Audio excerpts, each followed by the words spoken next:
Welcome back to Rewind of the Living Dead, and blessed be, I'm Damon Martin. And I'm Patrick Warren. And Patrick, tonight we are closing out, supposedly, the Conjuring franchise, or at least the Conjuring series where Ed and Lorraine Warren are concerned, with the new film, the new sequel, The Conjuring Last Rites. Yes, Damon. The Conjuring Last Rites, released in September of 2025, starring Ben Hardy as Tony Spera, Mia Tomlinson as Judy Warren, Patrick Wilson as Ed Warren, and Vera Farmiga as Lorraine Warren. As you mentioned, Damon, a screenplay by a litany of people: Ian Goldberg, Richard Nang, and David Leslie Johnson McGoldrick, and directed by Michael Chaves, with a budget, Damon, of $55 million. Because as we said last time we talked about The Conjuring, these are big budget studio movies. The Conjuring is back. Is it back for the final time, Damon? I'm not going to hold my breath. I think where Vera Farmiga and Patrick Wilson are concerned in terms of like a big movie role, I think it's done. But do I think the Conjuring is done? No. I just think No. those two actors in particular are like, okay, there's only so far we can go with this. We're gonna bow out and maybe make like cameo appearances moving forward. But it feels like, and come on, this movie is so set up. And this is not a spoiler. Like, this is just look up the Warren family. Like, the people who carried on the Warrens' legacy are their daughter and their son-in-law. I mean, they're just setting this up for future Conjuring films. But I do truly believe, like, this is the last time we're going to see Patrick Wilson and Vera Farmiga in the starring roles. And, I get it. 4 films in, or actually like 5 or 6 with the guest appearances in the other random Conjuring films. I get it. You don't want to just completely hammer the nail into the cross. You want to bow out while you can gracefully. So I think this is it for them. And they did make a big deal. If you follow either of them on Instagram, and I do, they both made a big deal about like saying goodbye, and like it was a big deal because Patrick and Vera had become very, very close over the years. So I think it's it for them. But is it for Conjuring? We'll tackle that a little later in categories. Yeah, I don't know if it's quite it, Damon, but we did touch on Conjuring 2 not too long ago, I mean, about 2 weeks back, and this is a very successful franchise. This is a very big money maker for Warner Brothers. I don't know if I don't know how much longer they can sustain it. Maybe that was why they were like, we need to do kind of a final film, especially for these characters in particular. Excuse me. So I have to think that like the brass that be maybe even Atomic Monster, James Wan, these people just went like, we need to cool down this franchise before we burn it out. Because I think there's a real risk there of just being like, hey, we're doing Conjuring 80 and Conjuring 90. It's just before you know it, like it just keeps going and going and going. And the Lorraine, I mean, the Warrens, when you look at real footage of them, they were like elderly and they were still doing these types of things. I I struggle because I want to call them hucksters, and I know some people would take offense to that, but I don't think anybody who's actually, dealt with them would argue that they were basically just conning people. They weren't really doing anything that it was actually happening. We also had a long talk about that where it's like, notice how all this stuff doesn't happen anymore now that everybody has a 4K camera on their phone. It's really weird how that shit has just evaporated into the air. And the last time we really saw it was like in the late 90s, was kind of the last vestige of like, maybe it could be true. Maybe it could be a thing. And now everybody's just like, no, it's not a thing. I got a great phone with great audio, great video, and for some reason I can't capture a ghost or a Bigfoot on it for any reason. Geez, I wonder why. Yeah, I don't want to harp on this too long because we talked about it with The Conjuring Part 2 when they do the whole based on a true story thing, and it does bug me to a certain extent because this movie, they always do this scroll at the beginning and end of these movies talking about like, how this case came to be in real life and how it concluded in real life. And this is not a spoiler by any stretch of the imagination. I mean, even if you don't know much of anything about the Warrens, you know that like this case didn't kill them. Like we know that like this Yeah. wasn't it'd be a much different movie, I'm sure, if that was the case. But these scrolls are like they like it almost. I think the mistake that The Conjuring has done for the bigger picture is lend credence to the investigations that the Warrens supposedly led back in the 70s and 80s. And when you read about them in story, I'm not, I know they're both gone now, they're both dead, but like, so I'm not certainly trying to trample on their graves, but if you read any books or you read any kind of stories about them, people have actually done the investigations, they realize that like everything was a hoax, everything could be disproven.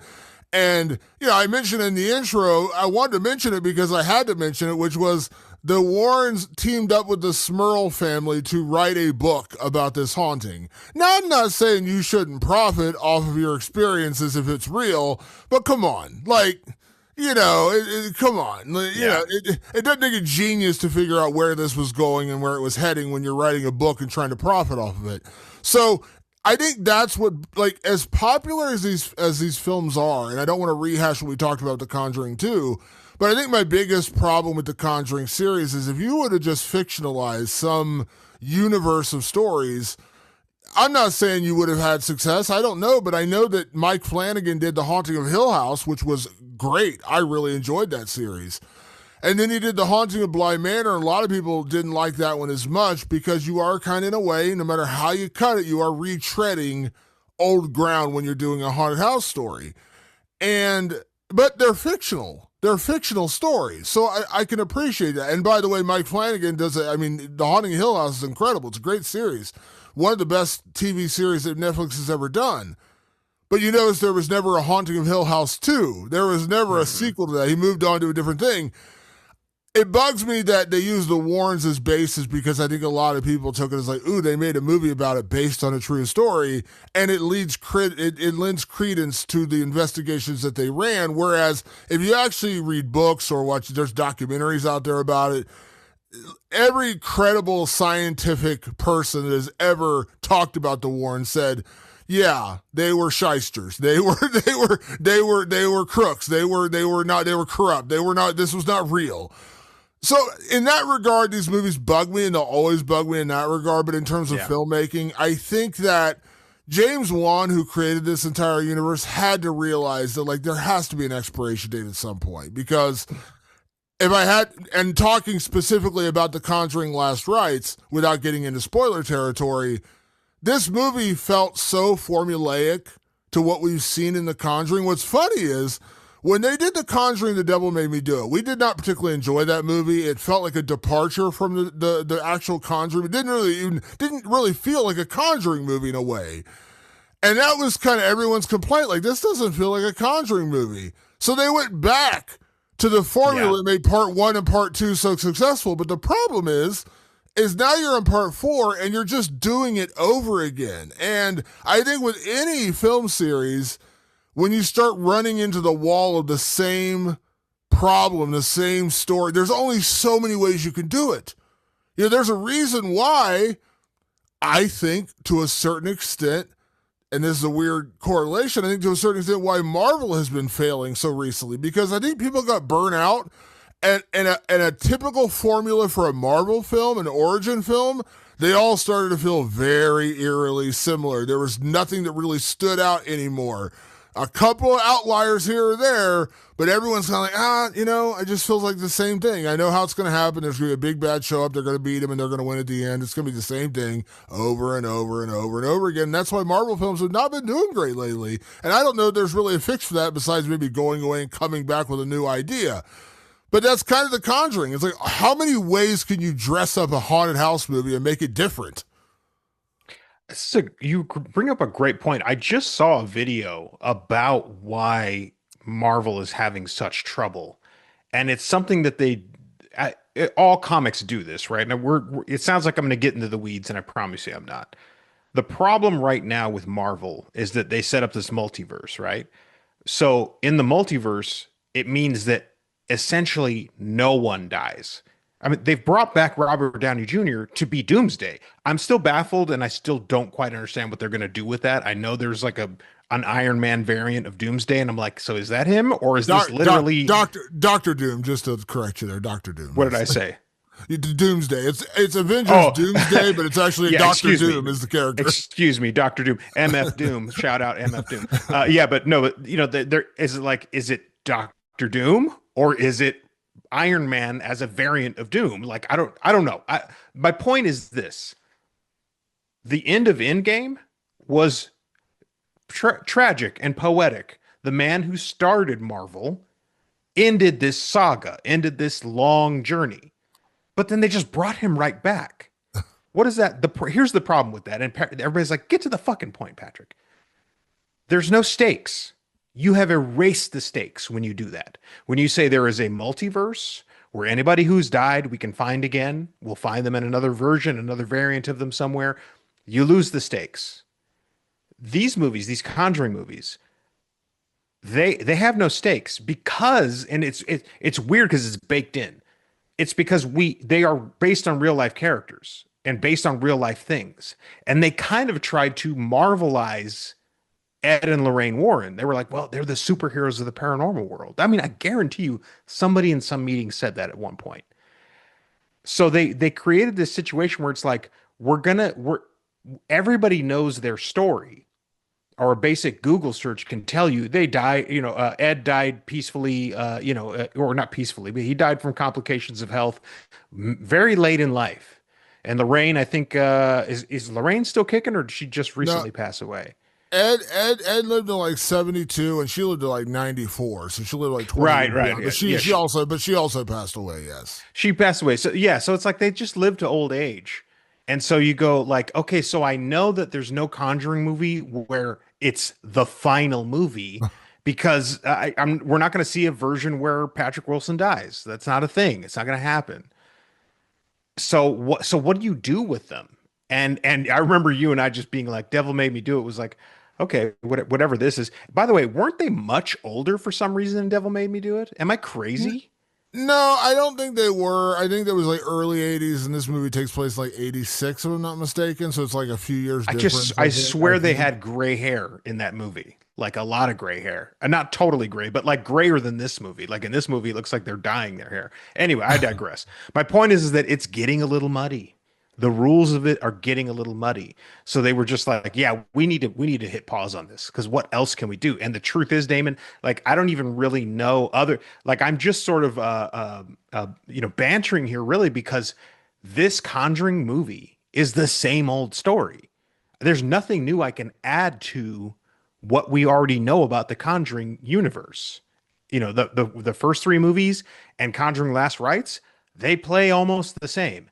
There are big things in this movie that drive me up the wall. That really drive me up the wall. Now I'll say this, and a common denominator that we have had when we've talked about the other two Conjuring movies, because I think we skipped talking about three, which we don't even need to talk No, about we three. did. It's not. We've now done all of them. We did Devil We Made Me talked Do It. about We part did. three.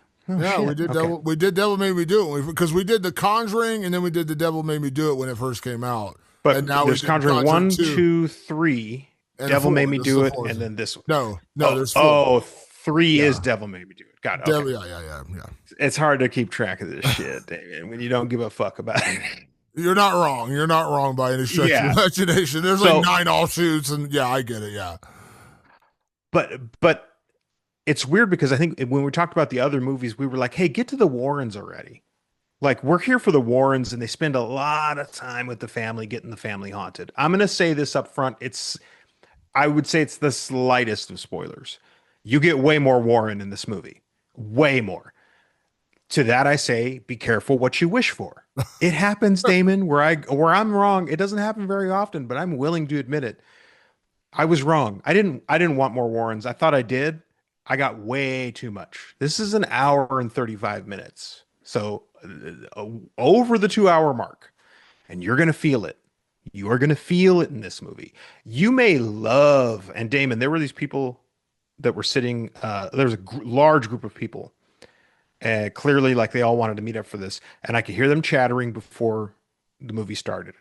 They knew every fucking detail of the Warrens. They're clearly into the paranormal, clearly excited about it. They probably watched a few of these movies. In fact, I heard them talking about a couple of them. They were way into what this movie was going to be, and I was worried that they were actually going to be talking during the movie, and they weren't. When it was all said and done, they were like, yeah, whew. Like they were beat down. They got way too much of what they wished for.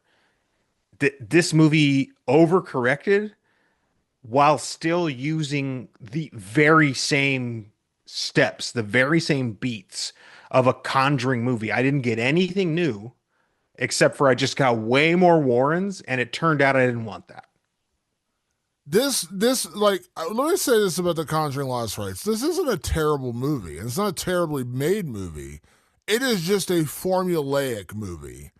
It just feels churned out. Like exactly what you would expect from The Conjuring and The Conjuring 2, and then set aside The Conjuring the Devil Made Me Do It because that kind of turned into a weird criminal investigation and a trial, and it was just weird and very much didn't appease the mass majority of Conjuring fans. And then this one just returns to form. So if you just take Conjuring 1, Conjuring 2, and Conjuring Last Rites, they're all three very similar. They just happen to take place in different places. You know, you get the Perrin family in the first one, you had the British family in the second one, now you get the Smurls in Pennsylvania in the third. But ultimately, it's all the same. It's a haunted house with a family, and the Warrens show up to save the day.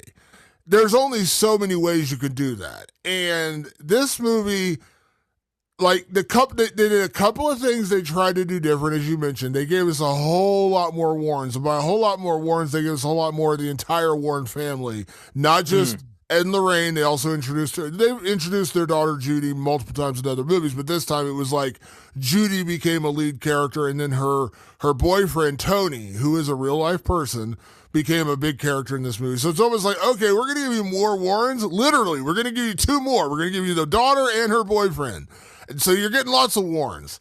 And I will say it's funny because we talked about it with The Conjuring 2 and also with The Conjuring to a certain extent. Like, you spend so much time with The Haunting for 45 minutes, and it just ratchets up and ratchets up and ratchets up. And then finally the Warrens show up, and then it continues to ratchet up until they figure out a way to stop the demon, stop the ghost, and save the day.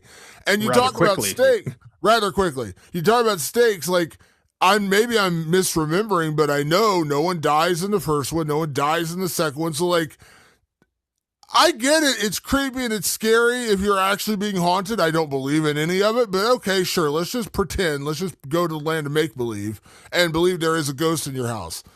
It's scary, sure, but what are the stakes?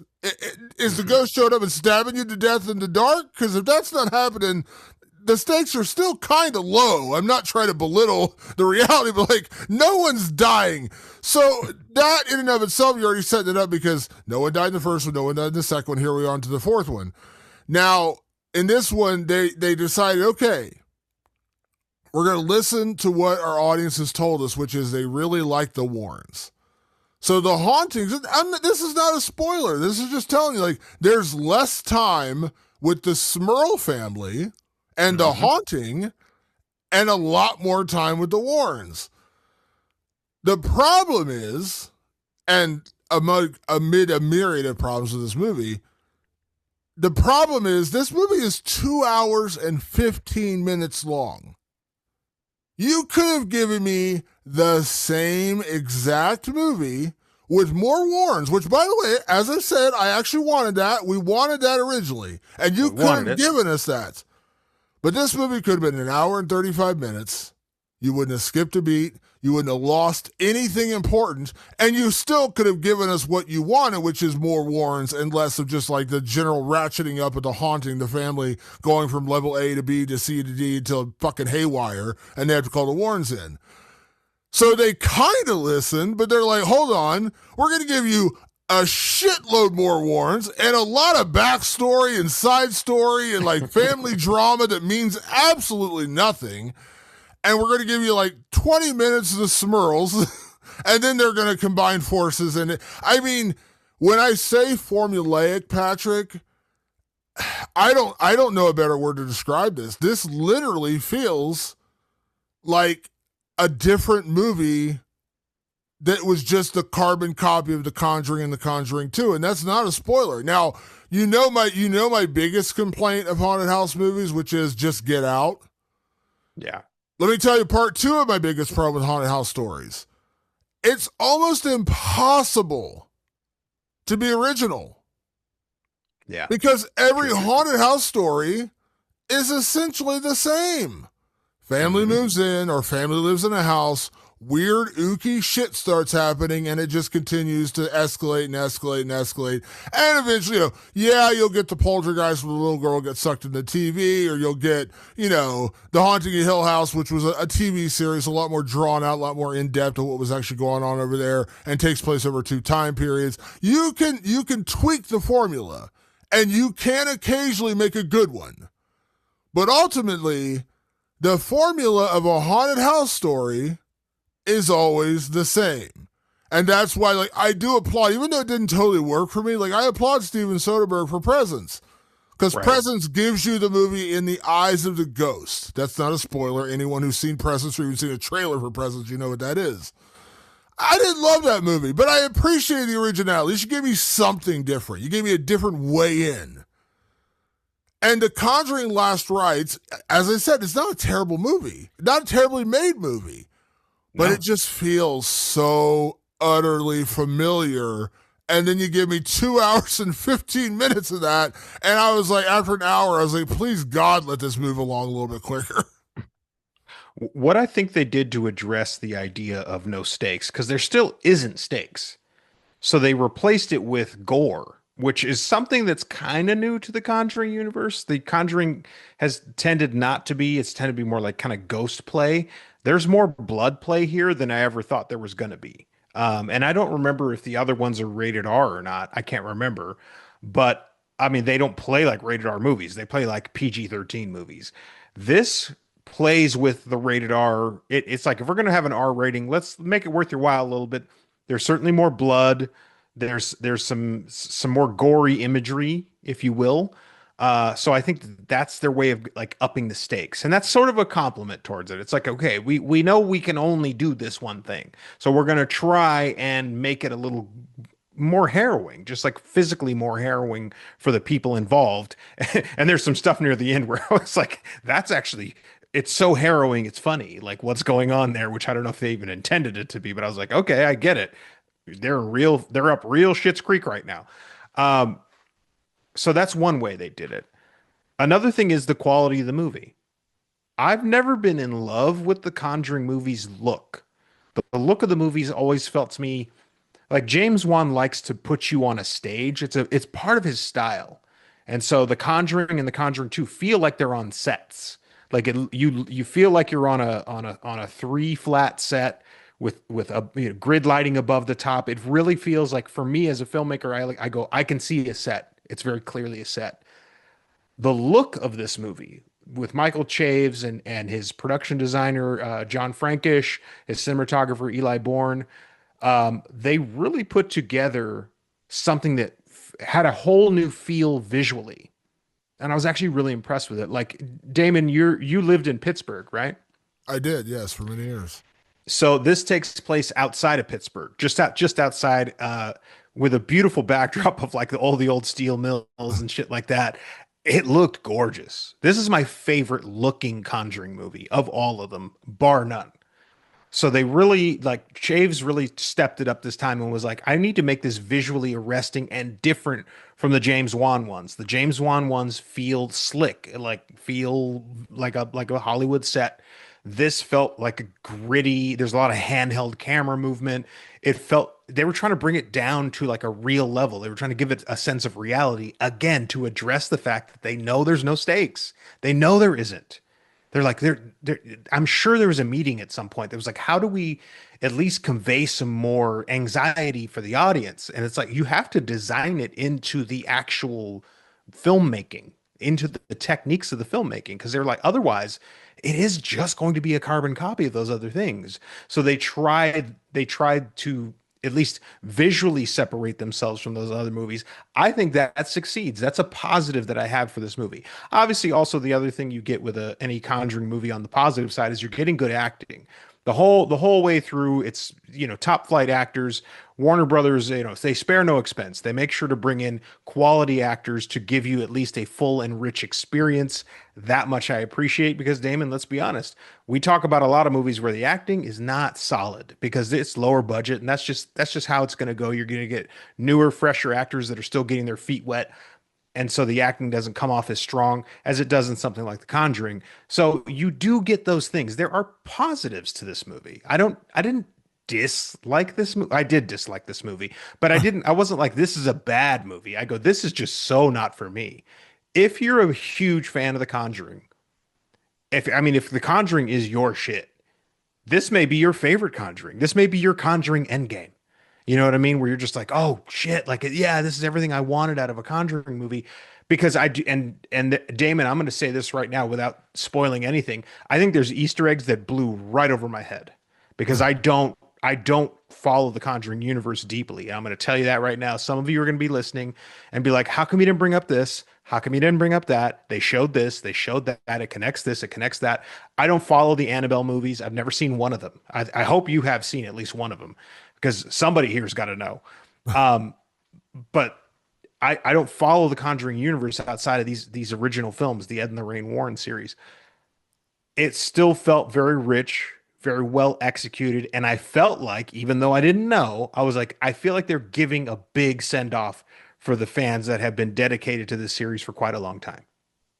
Yeah, I'm not like I've seen one of the Annabelle movies, so I'm certainly not an Annabelle expert either. And I haven't rewatched all these movies. I've now seen The Conjuring 2, I think twice, maybe three times, and I've seen the original Conjuring one time, and I've seen The Conjuring Devil Made Me Do It. I know I saw once, and that was in the theaters. We reviewed it, and I never watched it again. So I'm not an expert at this series either by any stretch of the imagination. But I do know, much like the Final Destination movies, the Conjuring movies have a really, really rabid fan base, and they have built a Conjuring universe. You know, they had the Nun movies, they had the Annabelle movies. I mean, this is now the ninth film, I think, in the series overall. That's true. I've seen the Nun movies. That's a pretty wild run. And I'll agree with you. Like, if you're a fan of the Conjuring series, you're probably going to enjoy this. Now, do I think you're going to love it? Do I think you're going to be blown away? Do I think you're going to experience something you've never experienced before in a Conjuring movie? No. When I say formulaic, when I say it feels like 1 + 1 = 2, it is 1000% that. There are no unexpected real twists and turns in here. The only real twist and turn in this movie is that Ed and Lorraine's daughter becomes a major character in this movie. Now, she's been, and Judy has been in the other movies, but they've been, her child years, which is funny because I read up on this. Judy grew up with her parents, and they became like demonologists, famed demonologists, when she was already in her 20s. So, like, this story, she was born in like 1946. In the movie, she's born in 1964. So they made her like almost 20 years older in the movies. But if you are a Conjuring fan, you're probably going to go in and come out of this saying, yeah, that was pretty good. But I will guarantee you, even if you're the hardest of hardcore Conjuring fan, you're going to come out of this movie and say, yeah, I've kind of seen that before. Because they're not reinventing the wheel. And the problem is, and I think this really goes back to the heart of why this story is ending, or why this version of the story is ending, is because you can't reinvent the wheel. They tried it once with The Devil Made Me Do It. It didn't work. Audiences did not react. I've not seen a lot of people, even the hardest of hardcore Conjuring fans, say, man, I love that movie. That's almost like a revolt. They're almost like, I really didn't like that movie because it went away from the haunted house investigation, the Warren show up and save the day formula. But as I said, there's only so many ways you can do that. There's only so many families that you can do that to. And It's funny, they skipped the most famous story, which is the Amityville horror story, which they've already made into multiple movies. And I assume that's why they skipped it, because it's already been done so many times. But they mentioned it, of course, in the Conjuring 2. But I feel like if you're a Conjuring fan, you're going to sit down, you're going to watch this movie, you're going to come out saying, yeah, that was pretty good.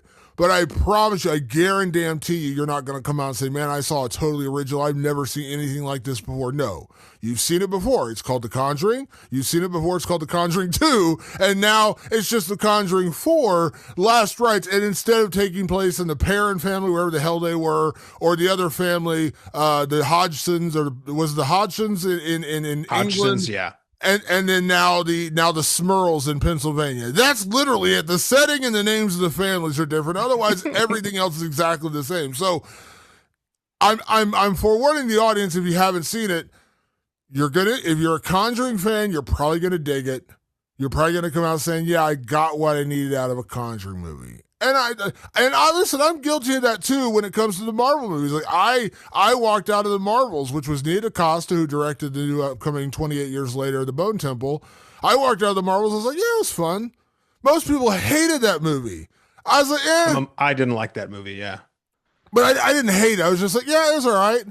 But I'm just kind of like, I've been a comic book fan my whole life, and so I was like, yeah, it was all right. Like, it was Right. what it was. Like, it didn't bother me. There have definitely been comic book movies I hated. Batman versus Superman is one of them.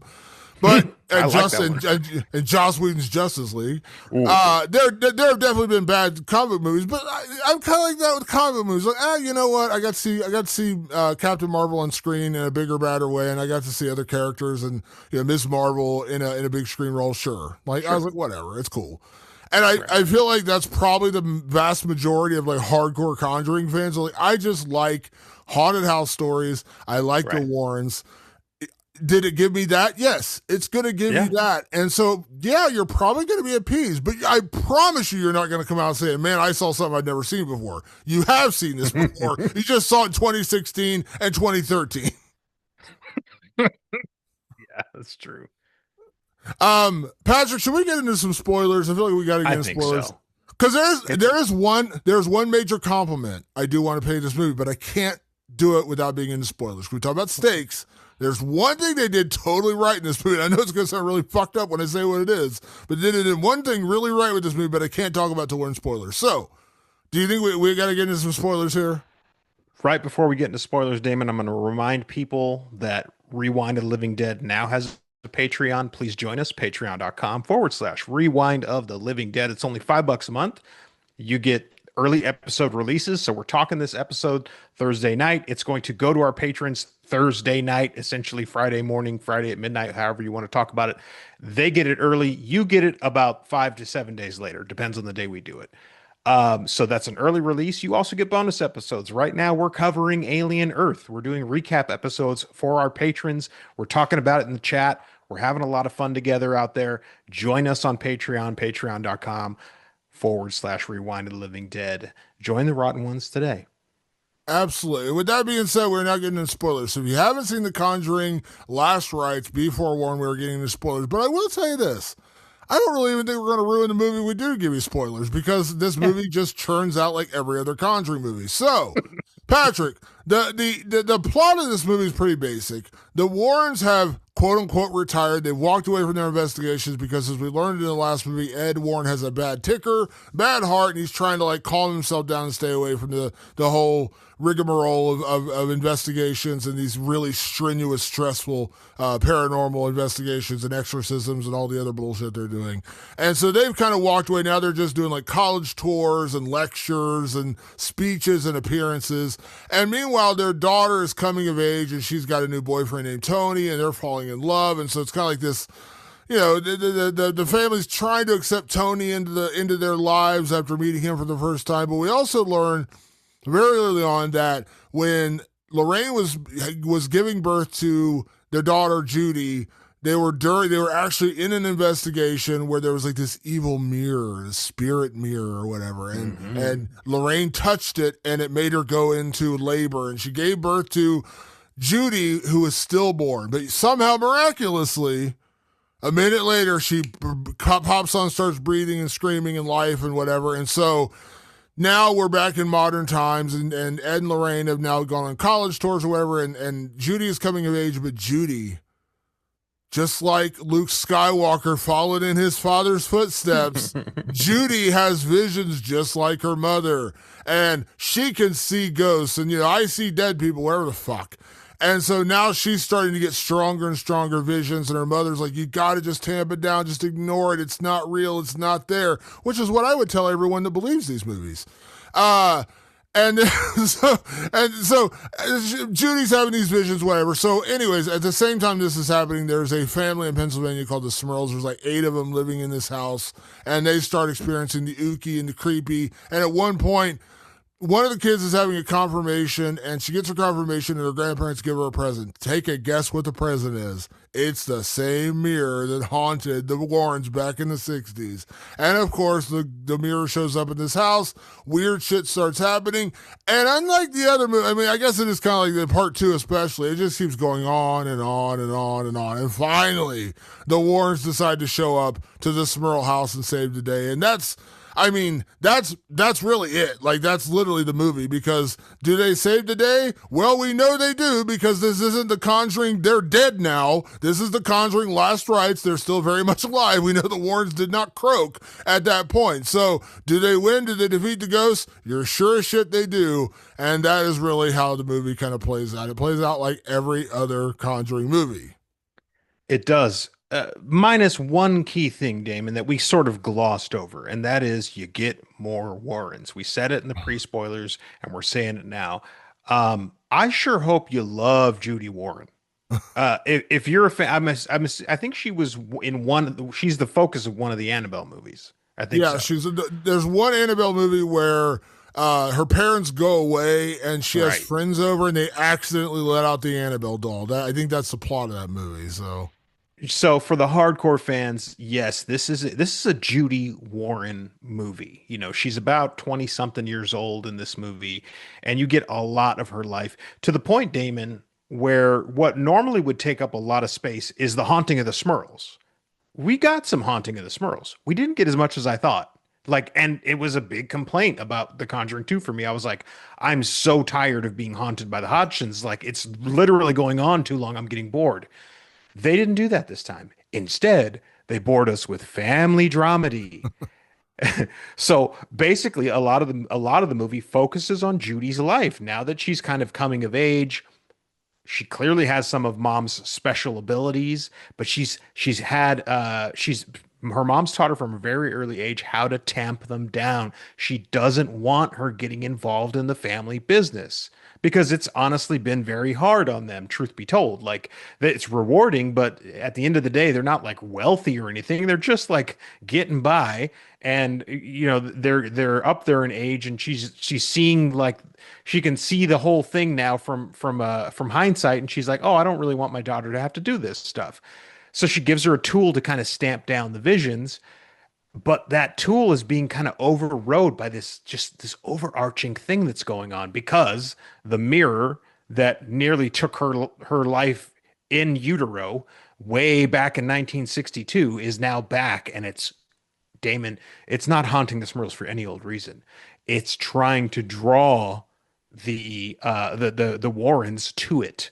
It wants the Warrens' souls, Damon. Now they don't really explain that very well. So what they really need to do is create an inciting incident. So Father Gordon, who is a confidant and a cohort of the Warrens during their exorcisms, he's like, "Hey, these Smurls out in Pittsburgh are like they're getting haunted to shit. Won't you come out and help us out?" And they're like, "We don't do that anymore. We're done with that. We just can't. We can't do it. I'm sorry." He takes it upon himself to try and help the Smurls. And whatever insidious ghost is locked inside this mirror, and we'll get to the ghost in a minute because I really want to fucking talk about that.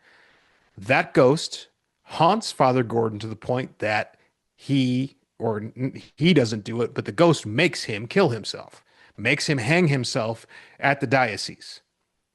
That is the final straw for the Warrens where they can no longer deny the call.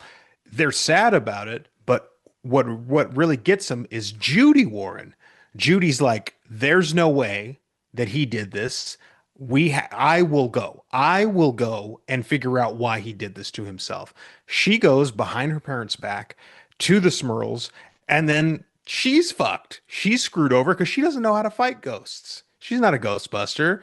So that draws the Warrens to the house. And then we get into what is essentially a Conjuring movie from that point on. So what they tried to do this time is pull the Warrens out of retirement. They do a lot of world building there, Damon. There's this scene at the house for Ed's birthday that goes on for, I don't know, 10, 15 minutes. And I at learn least. about I learn about Tony's past as a cop and how he had to retire from the force. And he's young. He's a young guy in his 20s. You're like, why is a guy in his 20s retire from the force? That's weird. I thought that was going to come around and really matter to the story. It kind of does, barely. But to get like I needed 10, 15 minutes of buildup with Warren, with Ed Warren and Tony. And I'm like, I don't think I needed all that. I don't think I needed all this. And then like, he proposes to Judy and all this shit at the party. And it's just like, okay, cool, I get it. And to credit to the storytellers, it all does pay off and wrap itself up. It's not truly for nothing. It's just truly too much. So I will say the one thing about this movie that I did appreciate, we talk about stakes. You mentioned it there. Father Gordon wraps a cord around his neck and jumps off a third floor balcony or whatever in the Archdiocese in Wilkes-Barre, Pennsylvania, and hangs himself. Now, I'm not certainly sitting there rooting for Father Gordon to die, but when he died, I was like, oh my God, they actually killed a character. Because Right. that, like, I'm not saying that I'm just in these movies to watch people die, but like any good horror movie, that's the stakes, right? Like, that's pretty much a Yeah. staple of The horror. stakes is you don't want somebody to die. Yeah, you don't want somebody to die. You want to try to save them. And in reality, every single Conjuring movie has ended without anyone really perishing. Yes, people get possessed and they get haunted, but nobody has died. Really, I know there was a murder and the devil made me do it, but that's kind of like a plot point more than it is like, do you actually care about the guy who died? And this movie actually gives you stakes because Father Gordon has been a pretty omnipresent character since the very beginning. And when he hangs himself, I'm like, oh shit, they did raise the stakes. Now, did it matter?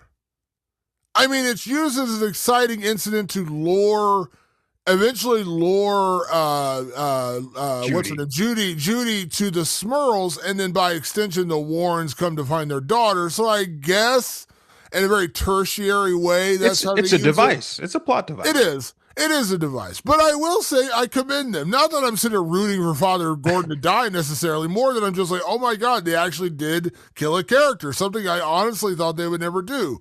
So in that regard, I give them kudos because I was like, all right, you did give me something. Give me something a little different. Because clearly the father, who is a priest, who has, you would imagine, the closest relationship with God there is, if there, whatever, somehow he's not as powerful as old Ed Warren with his book and his, Right. I've been, okay, sure, whatever. So at least they give you that. Like they give you the stakes. Now, the secondary stakes of this movie is this demon is desperate to get its hands on Judy because it came close to getting her in the womb, but somehow, miraculously, Jesus saved her from being stillborn. And so now, 20 some odd years later, this demon's come all the way back around and it wants Judy. So they lure Judy to the house and it possesses Judy at one point, and then her parents have to save the day. And eventually, of course, they do because shocker among shockers, Judy Warren is still alive today, and so is her husband Tony, by the way, in real life. So they do save the day. But I think, so we talked about in the last episode, what do we want out of this movie? And our dream was give us at least Annabelle or give us the nun. Give us a good Right. closure story. Circle it all the way back around. Now, they do bring in Annabelle, sorta, because Judy has these visions of Annabelle haunting her. She has a vision of Annabelle in her room. She has a later vision of Annabelle in an attic. So they kind of do bring back Annabelle, even though Annabelle is not the demon. It's haunting Judy. And I think they use that as a device from the other Annabelle movie where she battles Annabelle when she's a kid or whatever. I think that's why they did it. Again, I barely remember that movie, but I think that's the plot. But we were talking about like our dream would be the nun, right? Yes. Bonnie Aarons, which I think Bonnie Aarons was in the church scene at the end. I think I did see her sitting. I was there. trying to As look like- for her, but I missed her. If you saw as her, like the hello, actual- Bonnie, we love you. as like the actual actress, not just as the Right. nun, of course. Right.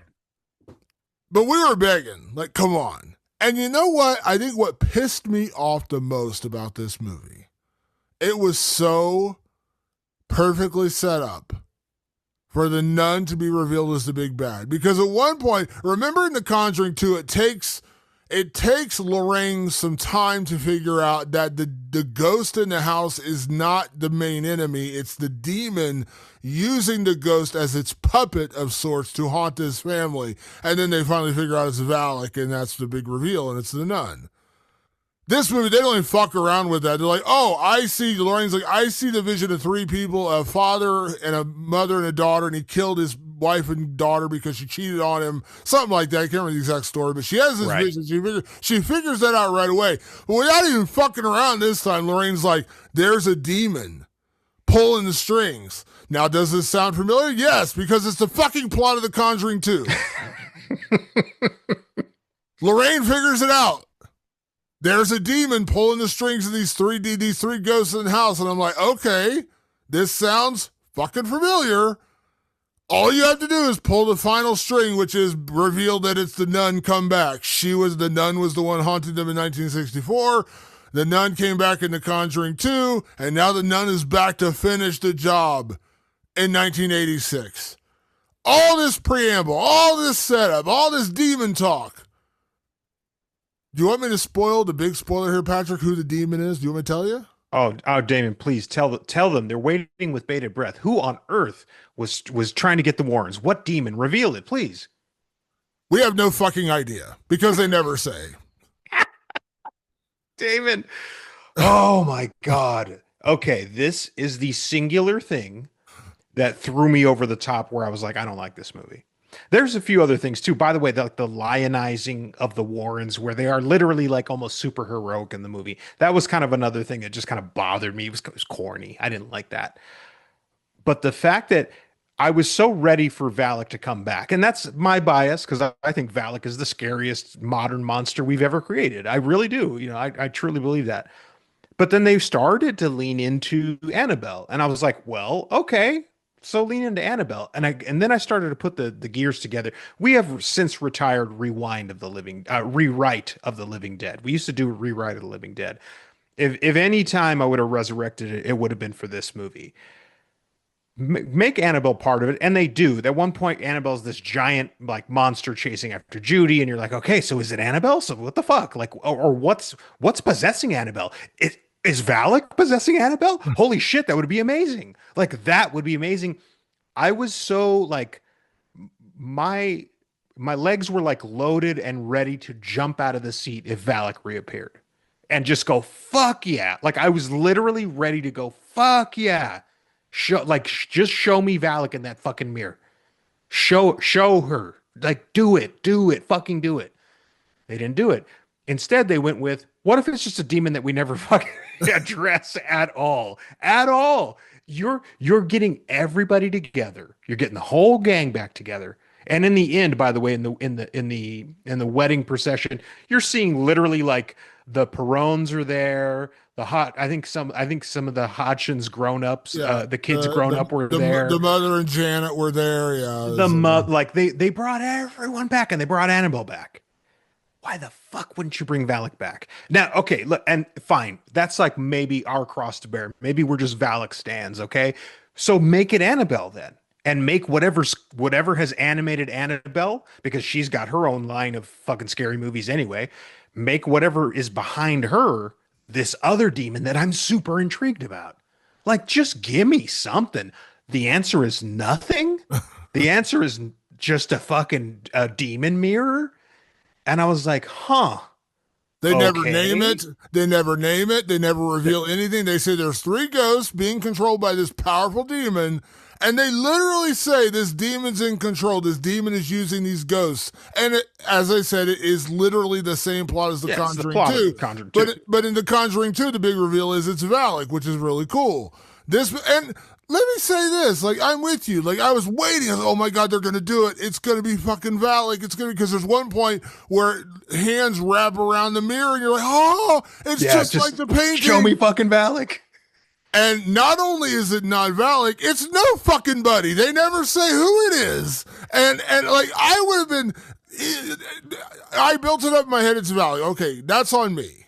That's on us. Totally on us. But give me something. Like, tell me is what's the fucking demon from The Exorcist, the fuck whatever they named that. Pazuzu, yeah. Yeah, Pazuzu. Name it that, or it's the one from fucking Hereditary, or it's Satan himself is so pissed off at the If Warrens, it's literally Lucifer. Something. Beelzebub, like give me one of the classics, like throw me out a classic demon and make it. And by the way, and really drive it home that it was in Annabelle. Okay, like fine, it's not Valak. You showed Annabelle 20 fucking times, then make it Annabelle. Like what the fuck? Yeah. Like why did they just go, yeah, we showed you all that shit and in the end we're just gonna like imagine if Thanos never showed up. Like they had the huge battle, like the army came down to Wakanda and they all fought and all that shit, like everything was going crazy, and then just like no big bad showed up. They just fought the army and then it was over. And they're like, okay, it's done. Like that's what they did. Yeah. They made such a big deal in this movie about saying it's this demon. And when as soon as they said that, my I said, instincts come were on. like, it's fucking Valak. But Yeah. like I said, that's on me. That's my Agreed. expectation. That's our expectations. But let it be something. Because they made it such a big deal that this demon followed them from 1964 all the way to 1986, and it wants Judy, it wants their daughter. Okay. And because like we didn't actually have an origin story of the Warrens, we don't know what that demon is. That's fine. Sure. Sure. Take away Valak, but give me something. Like they make a point to tell you it's a demon, but they never tell you what the fuck it is. Even just show it to me.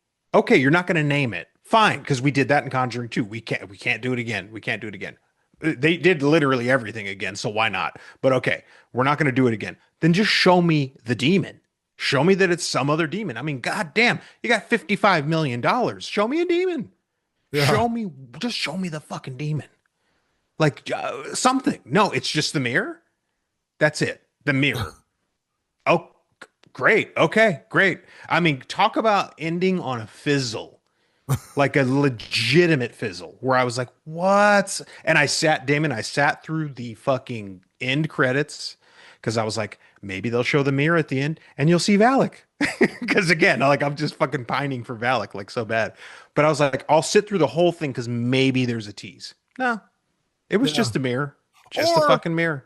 Like they could have, if they really wanted to fuck with us and like talk about the future, because as we're going to talk about later, do we really believe the Conjuring series is dead? They could have just shown us a demon hand clutch. Here's my rewrite of Living Dead: a demon hand clutching Valak, and you see Valak screaming out in terror because a real demon has it.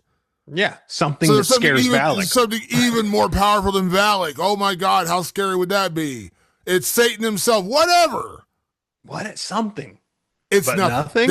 They literally in the movie defeating the mirror and never tell you anything about the actual demon. They just say it was a demon controlling, because I mean they literally just took the script from the Conjuring 2 and they cut out all the parts where they couldn't figure out what was going on, and they just say Lorraine literally says it's three ghosts being controlled by a more powerful demon. And my instinct was, wow, this sounds familiar, but cool. That means it's Valak. You're doing it again, but you're going to give me the resolution. You're going to give me the big conclusion that I want.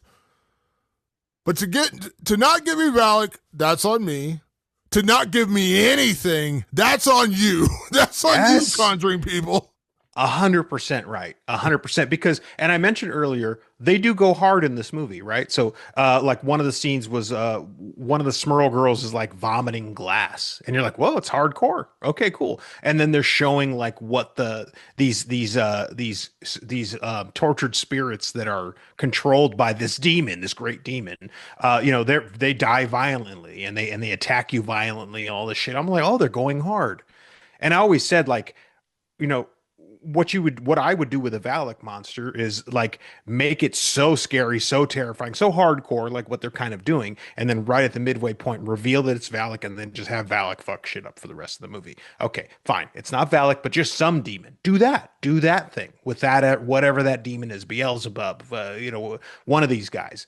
Do that, but to just go, yeah, nothing, not even a glimpse of the demon. I can't even get a glimpse of a demon. I got to be scared of a mirror, Damon? I don't think so.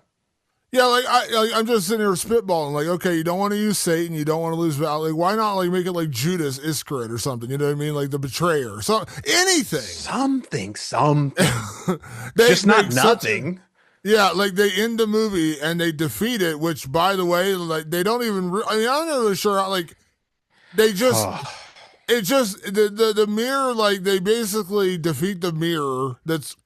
Like at one point the mirror is literally attacking Tony, and they're like grabbing the mirror, and it's just like running them over in a hallway, and that's the scary part is the mirror is literally attacking them, and yeah. then they defeat it. And the mirror breaks or whatever, and then Judy's saved, and Tony's okay, and Ed and Lorraine are fine, and I was just waiting, like, okay, so you made such a big deal about this powerful demon that's traveled across decades to get your daughter. Right. That's Tortured a whole that's family to get her. that's a pretty powerful, scary demon. Who is it? No fucking Oh, clue. how about this, Damon? Because we are harping on that it's nothing. I just want to touch on this real quick. How they defeat it, right? So Ed's got the book, and I'm like, oh, cool. He's gonna say the name, or he's gonna conjure something up, right? The Conjuring. Why not conjure something? Um, and then the mirror burns the book to ash, and you're like, whoa, okay, very powerful thing. This powerful thing took his holy book that defeated Valak, that defeated all the other nasty things, and just burned it to a cinder right in front of him. Cool. They just defeated by the power of family. I mean, I'm not kidding. They all just put their hands on the mirror, and it cracks in a bunch of places, and then stops attacking them. That's how it ends, and it's just like again with the Marvel comparisons this week, where it's just like, so that's how you beat the super big bad. You just all put your hands on it and it just breaks. Because, and I know the motif, right? So the thematically it bookends because in the beginning, when Lorraine touched the mirror when she was young, it cracked a little bit, and the mirror didn't like that, so the mirror tried to make Judy stillborn. So it was like, oh, all it needed was all six of our hands on it to beat it. Got it. I'm like, that's not that interesting. I don't know Did how this that got past the writing phase is beyond me.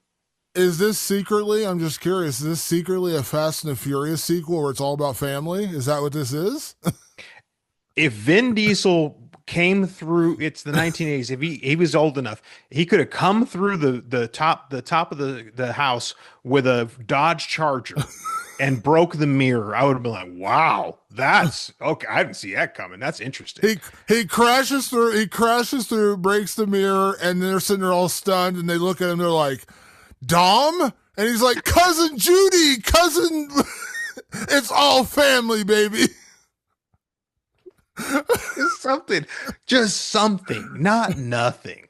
Yeah, I would have taken a Fast and the Furious crossover, but not nothing. The Conjuring and the Furious. That's our next sequel. Yeah, like Dom Toretto could have showed up and saved the day and just been like, the Warrens are my cousins, family, and that's how it ends.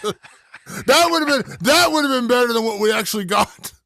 It would have been. I've been like, Damon, that's the most batshit ending ever, but I liked it. You know what I mean? Like, Can we talk real quick about the actual, like, not the ending, I guess, like the kind of like the epilogue, so to speak, like the end of the sure. movie.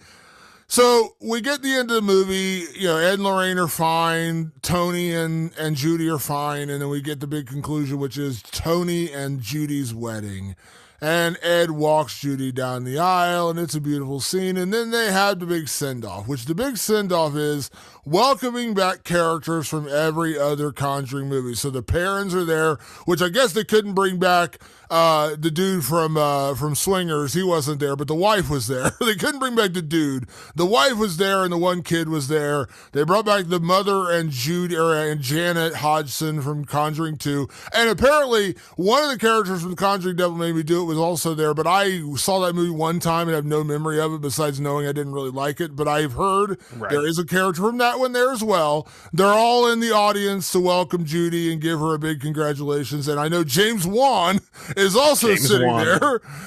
I think he's sitting next to the Conjuring 2 people.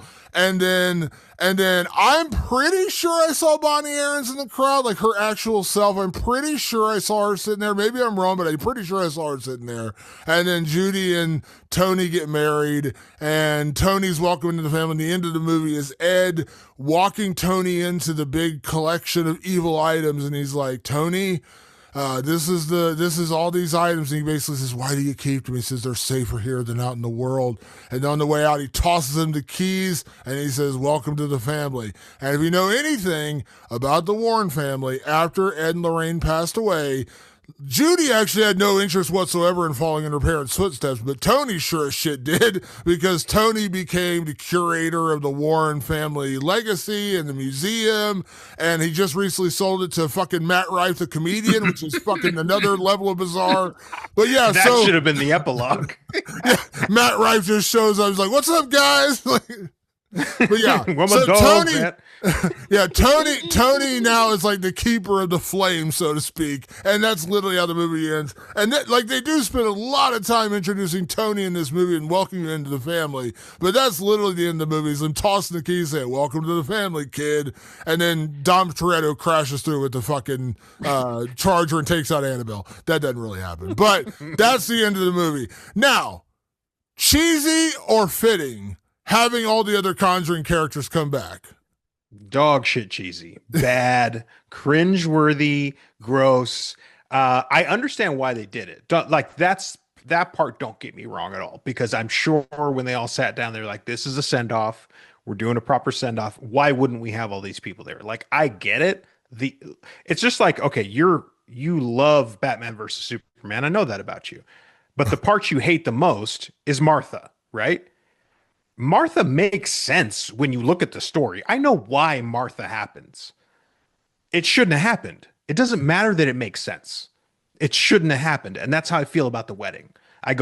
Like, fine, do the wedding, maybe do one nod, not the whole gang. It's weird. It turned it into something else. And you know what it really does? Here's like a proper criticism of it. It's not just I didn't like it.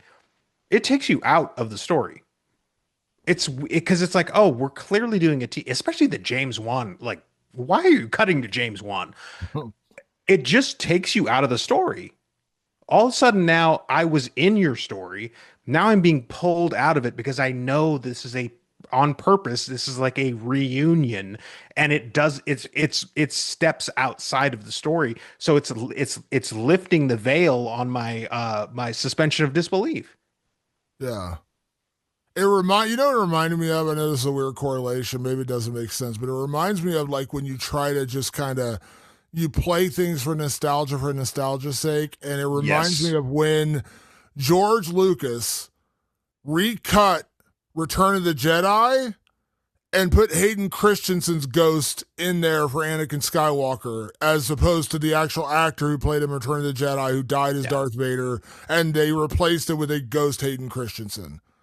Right. So fucking cheesy. So fucking pointless. I'm not, by the way, I'm not like a Hayden Christensen hater. Like, I thought Revenge of the Sith was actually a really good movie. I didn't like the other two, but the final one was great. I really liked the last one. And I don't think Hayden Christensen's a bad actor, by the way. I know he definitely got a lot of shit, but don't fucking rewrite history to just shove him in there as the ghost. Like, I don't need that. Like, what, did I forget that he played Darth Vader in the earlier movies? No, you're doing that purely for nostalgia. Like, look, it's all connected. No, you made this in 1983. You made the sequels in the fucking 90s. It's not going to be the same guy. And that's what this felt like. They're like, there's Hayden Christensen's fucking Force ghost sitting in the middle of the fucking Warren wedding. I'm like, why is James Wan here? Why is Bonnie Aarons here? Why are the families from all these other ghost stories here? I was just like, oh my God, this is so dumb. This is so dumb. It would have been so rad if his Force ghost was there. If he was the demon, Vader was the demon. Dude, if Anakin was the demon all along, or like, Lord Vader's the demon, it would have been fantastic. But I digress, Damon. Truly, it's just, just because you can do it doesn't mean you should. But Yeah. I mean, look, clearly James Wan and company and everybody that's got their name tied to The Conjuring has fuck you money. So they're going to do whatever the hell they want. That was for them, I think. Oh Truly, I yeah. really do believe like it was a thing like we should get all these people together for the wedding. I think that's the appropriate time to do it. They did it for themselves. They did it as a kind of a pat on the back to themselves. They have made a very successful franchise, Damon. I can bark at it all I want, and it's not going to make it any less true that it's a $1 billion franchise that's done very well for Warner Brothers and James Wan and company. So bravo to them. Honestly, like it's hard to keep something going that long, but it was cringeworthy. There's no other way to put it. It just was. It reminds me of watching all the videos on TikTok now of seeing concerts where David Lee Roth and like Axl Rose are singing, and you're like, dude, no, you just no, just stop. It's time. It's time. It's It's time. time. Like, and Vince this Neil, this put it away. You should have put it away about 30 years ago. and this feels like that. Like you still buy tickets to see Motley Crue, knowing you're not going to see the good Motley Crue or the good Eddie Van or the Eddie Van Halen's dead, but the good David Lee Van Roth or the Halen. good Yeah. yeah, you're not going to see any of that. This kind of felt like that, where it's like, come on, do we really need to bring back the Perrins and the fucking Hodgsons? And it just felt so cheesy. And then James Wan being planted in the middle was like that really was what put it over the top. I was like, come that on, was the dude. that was the George Lucas moment of the whole thing. Like everything Yeah. else, I was like, like I remember seeing the mom from the original Conjuring and going, why?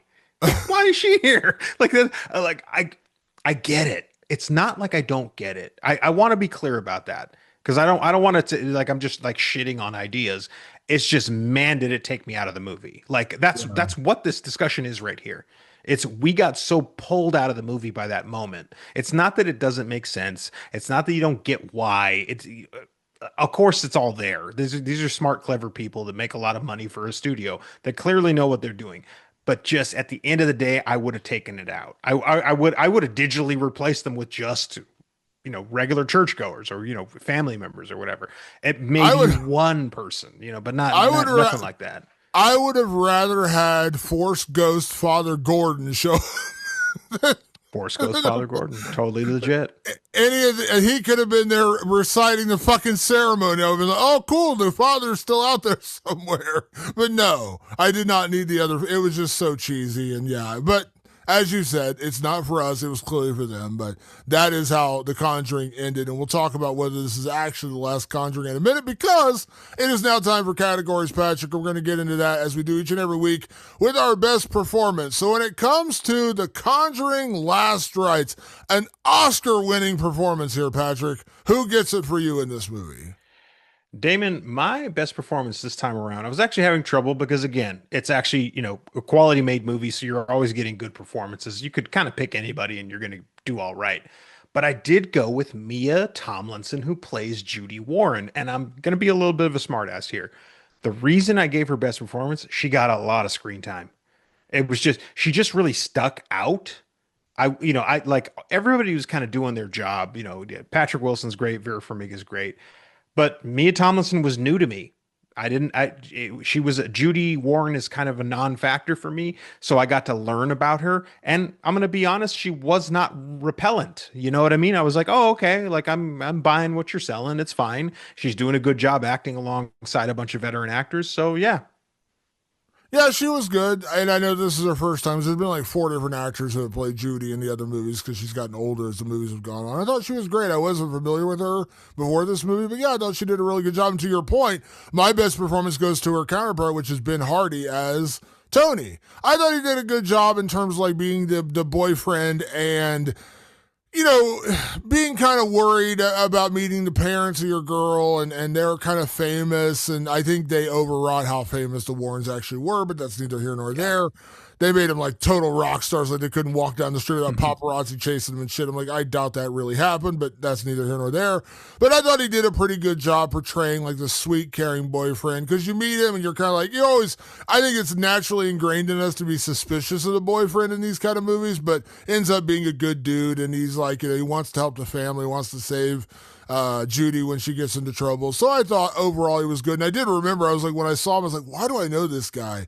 He played, which is such a totally different role. He played a weird, creepy photographer in a movie called The Voyeur with Sydney Sweeney. Oh yeah, yeah. And he plays the next door neighbor who ends up like photographing her and having an affair with her. And not to ruin him another movie, trust me, you really don't need to see that movie. It's not good.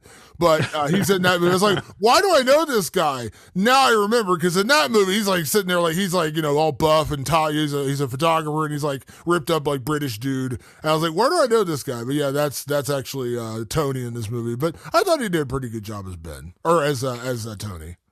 Yeah, he did a good job, and I think the part I loved the most, and it was just like the part when the mirror has him pinned by the neck and is dragging him across the hallway, where he's just literally like, "Oh shit!" Like I was like, you know what? This doesn't look cheesy in this moment. Like he's selling that he's being dragged by a mirror. Like it's one of the more ridiculous concoctions in this entire movie, and he could have really screwed the pooch by not acting that well, and he did it. He sold it when it should not have been sellable. Yeah, he got his ass kicked by a mirror and it somehow worked. So good job. Yeah, like ripped his shin up. It's like ripped his shin to shit, and then it's like I got him pinned by the neck and it's dragging him down the hall. And I was like, yeah, every time they cut to him, he's delivering the goods. I was waiting for the mirror to, because there were like three heads on the top of the mirror. I was waiting for the mirror to sprout arms to start punching Ed Warren in the face or something. It never happened. To that point, Patrick, let's talk about MVP, because this may be our final Conjuring movie. So who gets your MVP for The Conjuring Last Rites? My very favorite thing about this movie was the cinematography. I've already heard complaints about it that it was too dark. I saw it in a Dolby theater and it looked amazing. To me, I was like, God, this is the most beautiful looking Conjuring of all the Conjurings. Like I was obsessed with the look. I thought the look was amazing. And that's Eli Bourne, and his job is to really create, the light landscapes and the backdrops. I love those establishing shots of the neighborhood in Pittsburgh, real compressed long lens stuff with the factories kind of looming over the neighborhood, like just gorgeous, gorgeous cinematography all across the board. There was a little more grain in it. There was a little more roughness to the whole feel of the movie. It felt grittier. It felt kind of like a 1980s gritty thriller in terms of look. And I just loved that. So I was like, dude, I'm totally taking my MVP for cinematographer this time.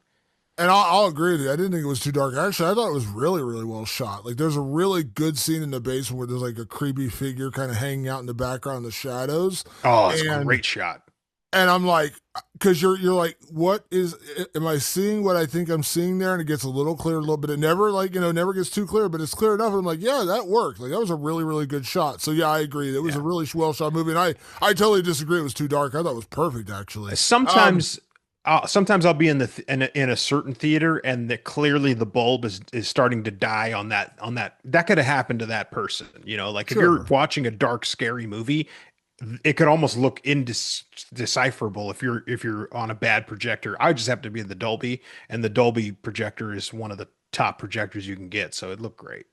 And I was in basically an IMAX theaters where I saw it, so I had a massive screen, so maybe that was the thing, but I thought it looked great as well. My MVP, listen, I'm copying my answer from the last one, but I'm giving it to him because if this really is their final role, they deserve a lot of credit, and that is Patrick Wilson and Vera Farmiga. This movie doesn't work without them. I'm sure somewhere along the way, 20 years from now, 10 years from now, whatever, somebody else is going to play the Warren. I mean, this movie had other people playing the Warrens early in the movie, like the flashback of when Judy was born. Yeah, they were good. Actors. But Patrick Wilson and Vera Farmiga are the engine that makes this whole thing go. It really is. And credit, to James Wan for originally bringing them on, and then, of course, Michael Chaves, who's done the last two films. They just have such incredible chemistry. They work so well together as a couple, and we could go on and name, and I don't want to name names, we could go on and name movies where the couples just didn't feel genuine, they didn't feel chemistry, they didn't have anything going for them, and you're like, this doesn't work in this movie.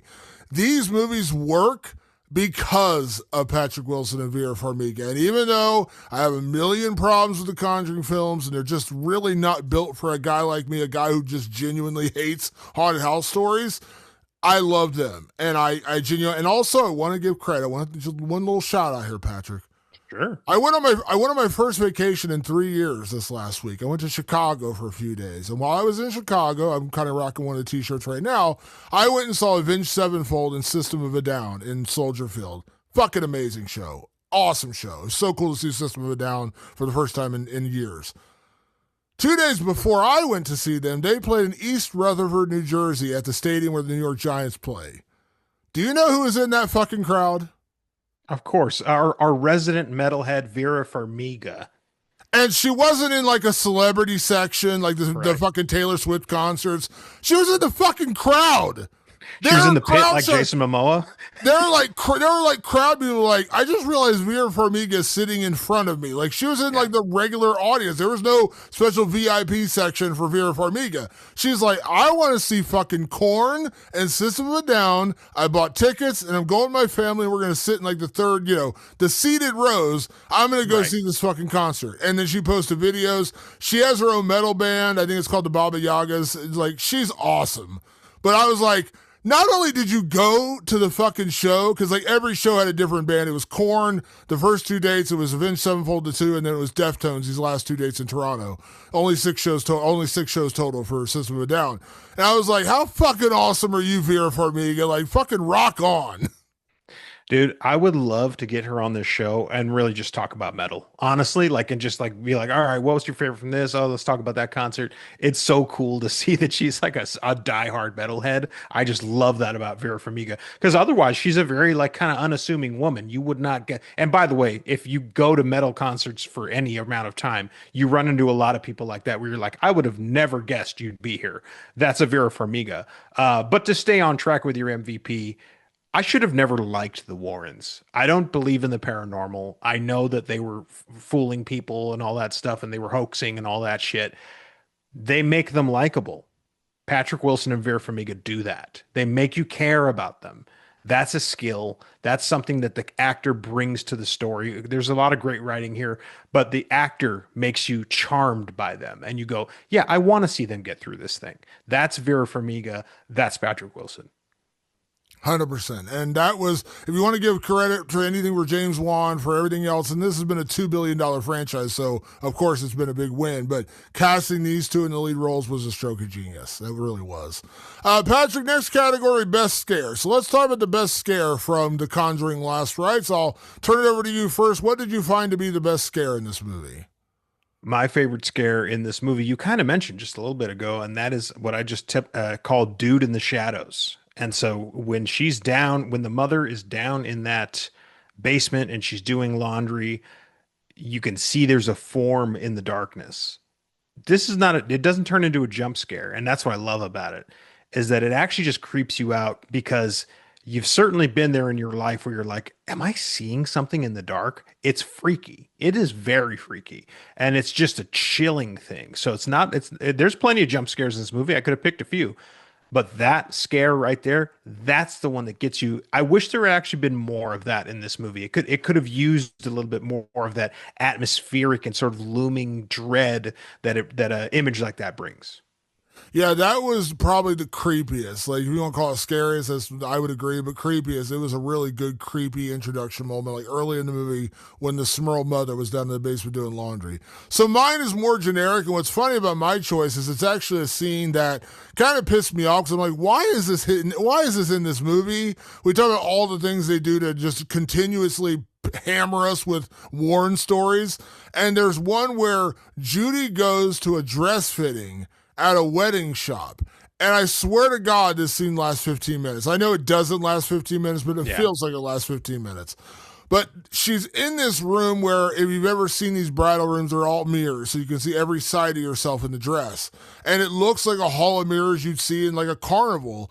And at one point, the dress person goes out to answer her phone, and she leaves Judy alone in the room. And while Judy's in there, she starts seeing weird visions of something being. She sits down and she sees one of her reflections is still standing. And so something's going on. She's twirling around trying to figure out what's going on. And at one point, she turns and faces the mirror, and she sees her evil self kind of staring staring back at her almost like Us, Jordan Peele's Us.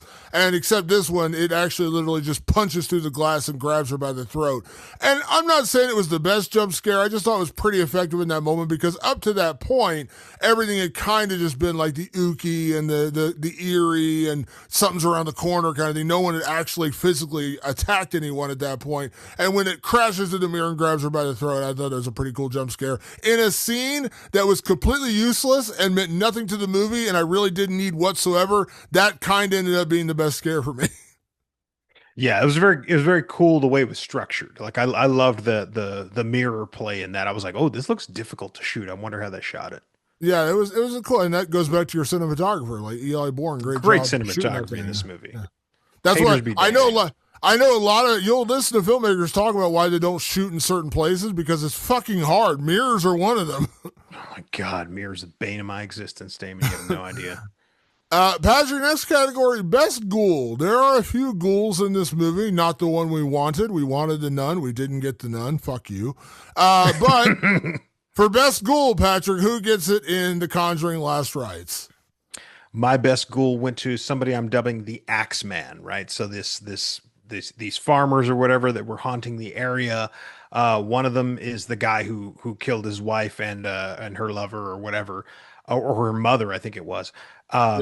He looked great. Like he was the best. Like, some of them actually, if I was going to be critical about the look, some of it looked a little too CG at times. He looked great. It was clearly a guy in makeup, and they just got the right guy. He looked like about 6'6" or something like that, and they just put this makeup on his face to make it feel kind of pulled, and he'd have a real fucking eerie smile. He just looked great. Like it's just a great design for a very simple ghoul, and it turned out to be the more effective one. So I wish I could come up with a different answer, but it's absolutely this one. This was a creepy, like a genuinely creepy, and like that. I'm not trying to reharp this, I promise, but it kind of I thought for a minute like he was going to transform into Valak because it kind of reminded me of that with that like Right. creepy, the creepy look on Long, his face, the lean. weird. Yeah, the weird smile, like almost like a Joker-like smile, and I was like, "Ooh, I wonder if he's going to transform into Valak." Didn't happen once again, but I thought creepy-wise, he had this like long, dangly, like crazy hair, had the overalls on, big axe. He was a very creepy, foreboding character, so I would agree that was definitely the best one. Second place goes to the big bad demon behind it all because boy was that thing scary because you never even get to Oh, see it or know who the fuck it is. So call her the Blair Witch because we never met her. yeah, we never met her. Patrick, next category. What is the best Conjuring movie? Now we have actually talked about and said openly we've not seen all of the Conjuring movies because I know I've seen one Annabelle, I've not seen the other two, but I've now seen all four Conjuring movies and I have seen the two Nun movies. So I'm 7 for 9. You're like 6 for 9. Out Yeah. of the 6 you've seen, what is your favorite Conjuring movie? This is tricky. If this one had Valak in it, the answer would be Last Rites. If it had Valak, I'd have been sold. It's been my favorite Conjuring movie. So Damon, I'm just gonna fall back on the old faithful, and I'm going Conjuring 2. Even though I got bored at some point with Conjuring 2, and I was frustrated by how quickly Valak was disposed of in Conjuring 2. And the Nun movies were even more disappointing because they're about Valak and they don't even use her in them. And I don't even want to get started. So The Conjuring 2, I think, is probably the best one. I think it has the best set of scares, the best set of stakes because you're trying to save Ed from being killed, and it felt big. It felt like a big movie with a lot of great design to it. So for me, it's Conjuring 2. It's The Conjuring too. I mean, I'm not saying the original Conjuring was bad by any stretch of the imagination, but I remember going back to our Conjuring 2 episode when I watched The Conjuring and I'd never seen it because I'm not a haunted house guy. We watched it for the podcast. I was like, yeah, this is a pretty good movie. Like I can see the attraction. I can see why people are into this. And then I watched The Conjuring 2 on my own because I always heard like people like, oh man, The Conjuring 2 is really good. So I was like, okay. Sat down and watched it. I really enjoyed it. Now rewatching it, I was like, oh my God, this is way too long. But on my first viewing, I really did enjoy it. It had the best scares. It did have the nun. It had Valak. It had real harrowing circumstances, even though, as we said, we go in knowing that Ed and Lorraine are not going to die. But, there were moments. There were moments where you're kind of like, ooh, what's going on here? And it was genuinely the scariest of the movies, in my opinion. Like, there were some genuinely creepy fucking moments in that movie. So the answer is The Conjuring 2 for me as well. I've never rewatched The Conjuring, and The Conjuring Devil made me do it, so I can't sit here and say I'm the foremost expert, but I've watched the second one a couple times, and it still holds up, so that to me is the best one. And I agree. Put Valak in this movie, or Dom Toretto, put him in the movie, and I probably would have put this over the top, but unfortunately, they did neither. Patrick, next category, and I love this category. Can we survive another Conjuring movie? Can I go first on? Oh, actually, Please, what? I'm gonna go first. I'm gonna go first on the next category because I have a good answer for the next category. Okay. Can we survive another Conjure movie, Patrick? What is your answer to this one? I cannot. I cannot survive another Conjuring movie. I really can't. The next one will possess me into a infinite slumber demon that I will not be able to wake from because the formula, as we said, is just it's too repetitive. There's nothing they can do. And I think they know that. And I think that's why they're trying to press pause on it for a while because they're like, what more can we do with this thing? We really can't. I think this is it. So no, I don't think we survive another Conjuring movie. I want to say this. There's one factor in here we haven't talked about, and there's this Ooh. evil entity that we haven't even addressed yet. It's this demon behind it all, behind the entire Conjuring universe. Oh. The most evil entity you've ever seen. It is creepy. It is ooky. It is just demonic. It is mean-spirited. It is creepy. It is everything you want in a villain in a Jason Conjuring Blum? movie. And our next category, Patrick, we're going to move on here. Did you notice I didn't? I just did what the movie did. I didn't actually name what it was. So I hope my joke worked. No, I can't take more of this. I really can't. I was trying to build it up and then not actually name the demon, much like I did in this movie. No, I can't take another one. Patrick, next category: will The Conjuring ever be done? Here's where I'm going to go first. Please. I had this idea tonight watching the movie. And you're going to agree with me when I'm done with this. So the end of The Conjuring, The Last Rites is Tony gets shown around the spirit of ooky material, spooky, creepy items. And there's a room full of them. And at one point, they make the point of saying the Warrens have handled thousands of cases. Patrick, who owns the Conjuring universe? Well, Warner Brothers does. Does Warner Brothers have a streaming service? Yes, it's called HBO Max. It's fantastic. Within 5 years, there will be a Conjuring TV show, and every hour-long episode is going to be an investigation into one of those fucking objects.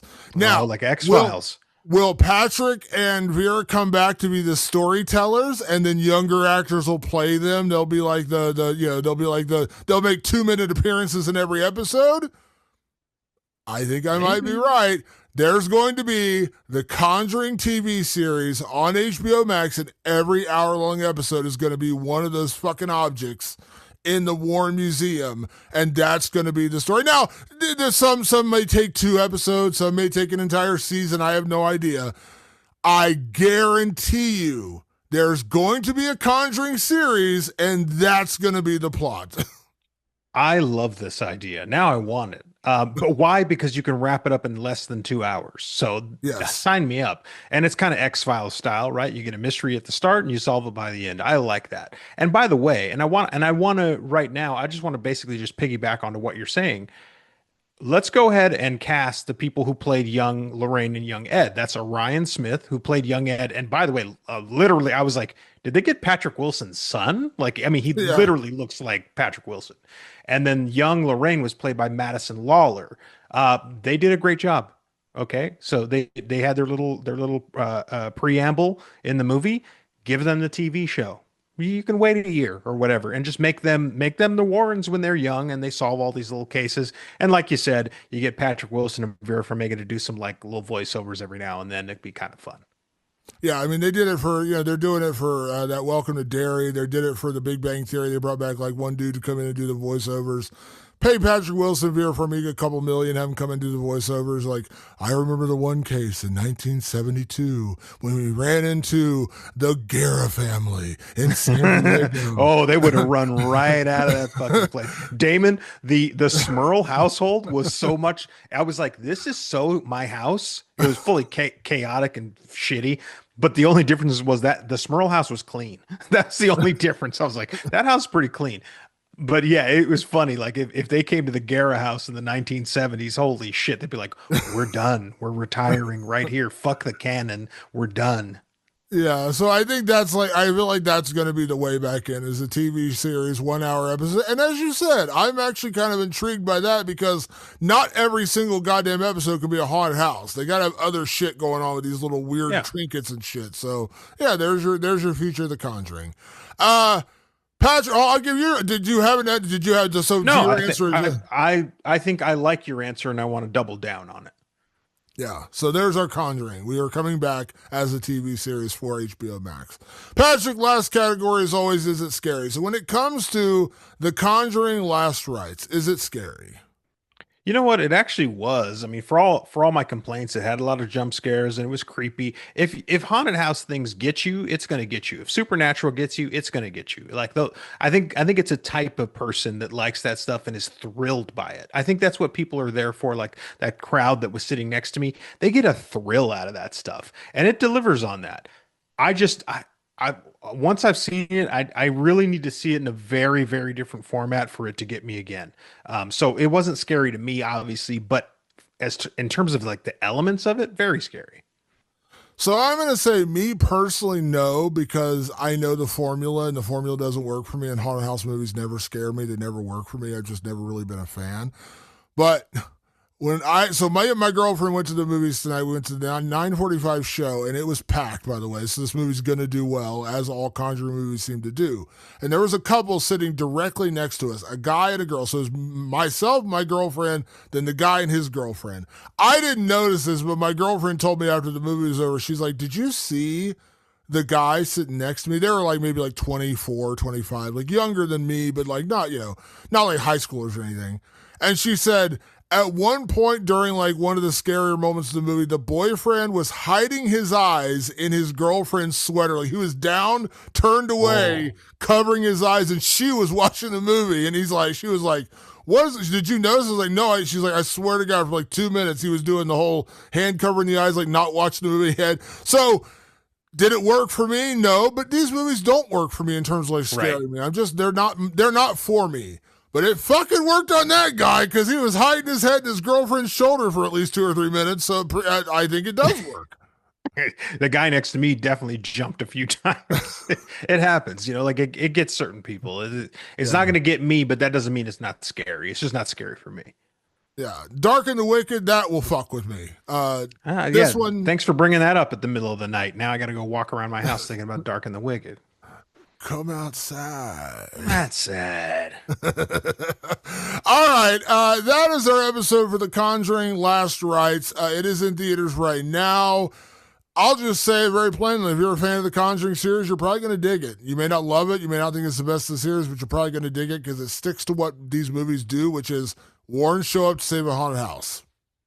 There's your plot. So enjoy it. As always, want to say a big thank you to everyone that tunes in the show. Make sure you check us out on all your favorite podcast platforms, Apple Podcasts, Spotify, and of course over at our YouTube channel, just search Rewind of the Living Dead on YouTube. You'll find us over there. You can also find us on our website, rewindofTheLivingDead.com. We post our episodes along with trailers, news, interviews, all kinds of cool shit over there. So check out the actual website, rewindofTheLivingDead.com. And do not forget, if you want early access to this episode, our Alien Earth recaps, special episodes, we did a Superman review at one point not too long ago.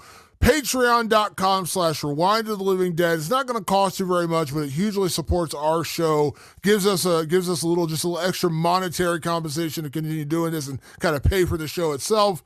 And you get all kinds of cool access, cool new extras, and early access to this. We're recording this on a Thursday night. You're going to get it within like an hour after we finish recording, whereas the normal episode won't drop till next Tuesday/Wednesday. So you're getting this like 6 days early, and you can find out about how The Conjuring Last Rites didn't put in Valak, and they didn't put in fucking Dom Toretto. You can find that out early. So, Go there for that as well. And as always, if you got questions, comments, movies you'd like us to review, hit us up anytime on email, rotlivingdead@gmail.com. That's rotlivingdead@gmail.com. Or find us on social media. Just search Rewind of the Living Dead. We are on Instagram. We are on Twitter/X, and we are on Facebook. And you can also find us on our own personal social media channels. I am at Damon Martin, and you are? At Director Patrick. And a big thank you, as always, to everyone that tunes in the show. We'll be back next week with another edition of Rewind of the Living Dead. Thanks for tuning in. We will see you then. Peace.